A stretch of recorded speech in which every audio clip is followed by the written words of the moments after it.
Hello दोस्तों, स्वागत है आप सभी का मेरे चैनल लाइफ एंड फैक्ट पर। दोस्तों, आज हम जानेंगे ब्रह्मा जी ने क्यों किया अपनी ही पुत्री सरस्वती से विवाह। तो आइए शुरू करते हैं। ब्रह्मा और सरस्वती की कहानी उस समय शुरू होती है जब सृष्टि की रचना हो रही थी।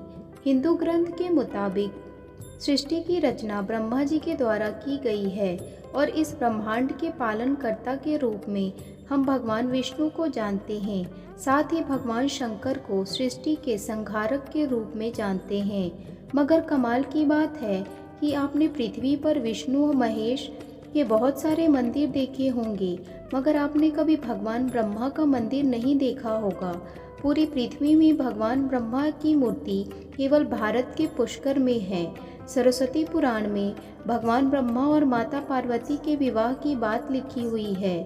इस प्रसंग के मुताबिक जब भगवान ब्रह्मा सृष्टि का निर्माण कर रहे थे तो सृष्टि के निर्माण को आगे जारी रखने के लिए ज्ञान की आवश्यकता थी। इस वजह से अपने मन से उन्होंने माता सरस्वती का निर्माण किया। सरस्वती की कोई माँ नहीं थी, उनका जन्म भगवान ब्रह्मा के मन से हुआ है। सरस्वती को ज्ञान की देवी के रूप में जाना जाता है। भगवान ब्रह्मा ने सरस्वती के साथ साथ सृष्टि का निर्माण किया और सृष्टि के अलग अलग जीव जंतु, पहाड़, जंगल, नदी आदि का निर्माण किया।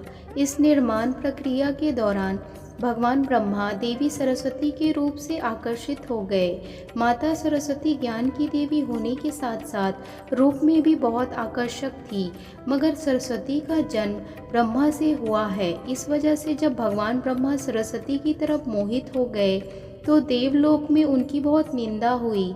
हालांकि इन सब के बावजूद ब्रह्मा ने सरस्वती से विवाह किया और लगभग 100 साल तक पृथ्वी पर जंगल में निवास किया। पृथ्वी पर सरस्वती के साथ ब्रह्मा जब निवास कर रहे थे तब उन दोनों के जरिए मनु नाम के पुत्र का जन्म हुआ। आगे चलकर मनु की संतानें ही मनुष्य जाति के पनपने का कारण बनी। भगवान ब्रह्मा के इस व्यवहार के कारण देवलोक में यह निश्चित किया गया कि भगवान ब्रह्मा की पूजा नहीं की जाएगी। सरस्वती ने ब्रह्मा को श्राप क्यों दिया था? सरस्वती पुराण में बताया गया है कि भगवान ब्रह्मा ने सरस्वती को अपने मन से उत्पन्न किया था और माता सरस्वती की खूबसूरती पर मोहित हो गए थे। जब माता सरस्वती इस बात को समझ गई तब भगवान ब्रह्मा की नज़र से बचने के लिए वो रूप बदलकर धरती पर आ गई। मगर ब्रह्मा जी ने हार नहीं मानी और माता सरस्वती को खोज निकाला। भगवान ब्रह्मा माता सरस्वती के साथ शारीरिक संबंध बनाना चाहते थे और सरस्वती इसके लिए तैयार नहीं थी। सरस्वती ने ब्रह्मा को श्राप दिया था कि धरती का निर्माण करने के बावजूद धरती पर आपकी कभी पूजा ही नहीं होगी। ब्रह्मा और सरस्वती का संबंध क्या है? ब्रह्मा जी और सरस्वती माता दोनों ही हिंदू धर्म में बहुत ही महत्वपूर्ण देवी देवता के पात्र हैं। इनसे जुड़ी किसी भी जानकारी पर भरोसा करने से पहले आपको वेद पुराण पढ़ना चाहिए। सबसे पहले आपको बता दें कि हिंदू धर्म की सारी जानकारी वेद में दी गई है। हिंदू धर्म वेद से शुरू होती है। इसके साथ ही वेद में इस तरह की किसी भी देवी देवता का वर्णन नहीं है। हम जितने भी देवी देवता के बारे में जानते हैं उन्हें केवल पुराणों में लिखा गया है।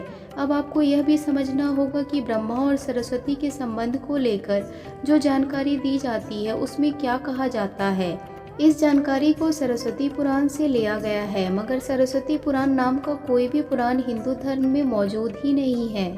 हिंदू धर्म में 4 वेद और 18 पुराणों की बात की गई है। इन 18 पुराणों में सरस्वती पुराण नाम का कोई पुराण मौजूद ही नहीं है। कुछ बड़े पुराणों को उप पुराण में विभाजित भी किया गया है, मगर उप पुराण में भी सरस्वती पुराण नाम के किसी भी पुराण का जिक्र नहीं किया गया है। कुछ जगहों पर मत्स्य पुराण की बात की जाती है, मगर इस पुराण में भी आपको सरस्वती और ब्रह्मा की विवाह जैसी कोई जानकारी नहीं मिलेगी। ऐसे में सवाल उठता है कि ब्रह्मा और सरस्वती के बीच कौन सा संबंध है।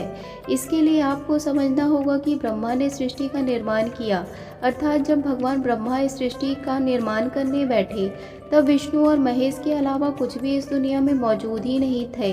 ऐसे में अगर उन्हें सृष्टि को आगे चलाने के लिए किसी भी पुरुष और स्त्री की आवश्यकता होगी तो उन्हें अपने मन से उसकी रचना करनी होगी। इसी वजह से भगवान ब्रह्मा ने माता सरस्वती, नारद, मनु, जामवंत, सनक, सनंदन, सनातन, सनत कुमार, भृगु एवं अत्रि नाम का जन्म अपने मन से किया और पृथ्वी को आगे संचालित करने के लिए धरती पर भेजा। इस पृथ्वी पर ज्ञान के संतुलित को बनाए रखने के लिए उन्होंने माता सरस्वती को अपने साथ रखा और साथ रहने वाली स्त्री को पत्नी का दर्जा दे दिया गया। सरस्वती ब्रह्मा की पत्नी है या बेटी। अगर ब्रह्मांड में मौजूद हर चीज़ की रचना भगवान ब्रह्मा ने की है तो बेटी हो या पत्नी, दोनों की ही रचना भगवान ब्रह्मा के ही द्वारा संभव थी। भगवान ब्रह्मा को अगर किसी के साथ विवाह करना था तो इसके लिए भी उन्हें किसी का निर्माण अपने मन से ही करना पड़ता और उनके मन से उत्पन्न होने के कारण उनका रिश्ता बेटी की तरह ही लगाया जाता। हालांकि सृष्टि का निर्माण होने के बाद अलग अलग घटनाओं के कारण ब्रह्मा का विवाह 5 बार हुआ था। इस वजह से उनकी कुल 5 पत्नियां थीं, जिनमें सरस्वती, सावित्री, गायत्री, श्रद्धा, मेधा थी। ब्रह्मा जी की पूजा क्यों नहीं होती है? इस पृथ्वी पर आपने अक्सर भगवान विष्णु या भगवान शंकर के मंदिर को देखा होगा। आपने कभी भी भगवान ब्रह्मा का मंदिर को नहीं देखा होगा।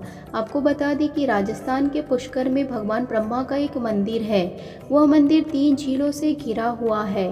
प्रचलित कथा के मुताबिक सृष्टि का निर्माण करने के बाद वज्रनाश नाम का एक राक्षस ने धरती पर खूब उत्पात मचाया था। जब इस राक्षस ने भगवान ब्रह्मा के साथ दुर्व्यवहार शुरू कर दिया तब ब्रह्मा जी ने वज्रनाश का वध कर दिया और इस दौरान उनके कमल के 3 टुकड़े धरती पर आकर गिरे, जिससे बड़े बड़े झील बन गए। आज यह स्थान भारत के पुष्कर नाम के इलाके में है और उन 3 झीलों को व्याष्ठा, मध्य और कनिष्ठ पुष्कर के नाम से जाना जाता है। इन झीलों के निर्माण के कारण वहां पर एक यज्ञ करवाने का निश्चय किया गया। इस यज्ञ में साक्षात भगवान ब्रह्मा बैठने आए थे, मगर एक यज्ञ या पूजा पाठ में पति पत्नी को साथ बैठना होता है। उस समय भगवान ब्रह्मा की पत्नी सावित्री थी, मगर उन्हें आने में काफ़ी विलंब हो रहा था।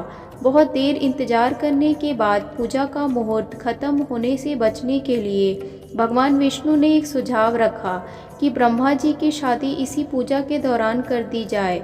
इस विचार पर सहमति दिखाते हुए नारद मुनि ने गायत्री नाम की एक स्थानीय लड़की को भगवान ब्रह्मा के साथ विवाह करने के लिए मना लिया। जब इन दोनों का विवाह हुआ तो यज्ञ में भगवान ब्रह्मा गायत्री के साथ बैठकर पूजा को संपन्न किया। तभी वहां माता सावित्री आ गई और वह पूरी गतिविधि पर खूब क्रोधित हुई। उन्होंने इस क्रोध में आकर भगवान ब्रह्मा को श्राप दिया कि धरती पर उनकी पूजा कभी नहीं की जाएगी। इसके बाद उन्होंने नारद को शादी के लिए लड़की खोज कर लाने के कारण श्राप दिया कि नारद आजीवन कुंवारे रहेंगे। जब माता सावित्री को पता चला कि यह विचार भगवान विष्णु ने प्रकट किया था तो उनके श्राप से वह भी बच नहीं पाए। माता सावित्री ने भगवान विष्णु को श्राप दिया कि वह अपनी पत्नी के वियोग में तड़पेंगे। इसी श्राप के कारण राम अवतार में भगवान विष्णु को माता सीता से बिछड़ने का दुख भोगना पड़ा था। इसके बाद जब माता सावित्री का क्रोध कुछ कम हुआ तब उन्होंने भगवान ब्रह्मा पर दया दिखाते हुए कहा कि उनकी पूजा धरती पर केवल एक जगह इस पुष्कर में ही हो सकती है। इसके बाद भगवान ब्रह्मा ने इस व्यवहार से आहत होकर वह पुष्कर के समीप रत्नागिरी नाम के पहाड़ पर चली गई और हमेशा के लिए तपस्या में लीन हो गई। आज भी रत्नागिरी पहाड़ पर माता सावित्री का मंदिर है और उनके ठीक नीचे 3 झील के बीच बसा पुष्कर का ब्रह्मा मंदिर मौजूद है। इतिहासकारों के मुताबिक आचार्य शंकराचार्य के द्वारा सन 711 में यहाँ भगवान ब्रह्मा की मूर्ति की स्थापना की गई थी। उससे पहले यहाँ बिना मूर्ति की ही पूजा होती थी। देखने के लिए धन्यवाद और इसी प्रकार की अधिक जानकारियाँ प्राप्त करने के लिए कृपया मेरे चैनल लाइफ एंड फैक्ट को लाइक, शेयर एंड सब्सक्राइब जरूर करें।